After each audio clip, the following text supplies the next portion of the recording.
Здравейте! Правете ми компания, докато направя една поръчка. С клиентката ми така обсъдихме какво точно иска и тъй като ми спомена, че розовото и зеленото са и най-любимите цветове, просто веднага се сетих какво мога да направя за нея. Смесих два вида прежди. Едната е доста ефектна, с преливащи цветове, а другата е плюшена розова. Ето и как се получава. Направих базата, страните и дъното и ги сглобих една към друга. Клиентката ми искаше чантата да бъде малка и кокетна, затова ще бъде и 20 см. Но както съм ви казвала и преди, размера и цвета винаги го избирате вие, както и модела на самата чанта. Просто възможностите буквално са безкрайни. Ето, например, искам да ви покажа същата преливаща прежда, но в други цветове.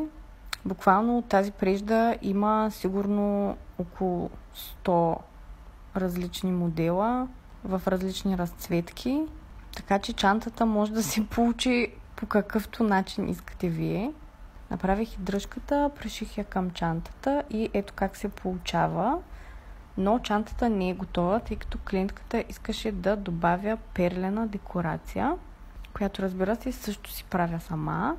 Декорацията направих по-малка с розова маниста, за да не стане прекалено натруфено, тъй като чантата е достатъчно ефектна сама по себе си.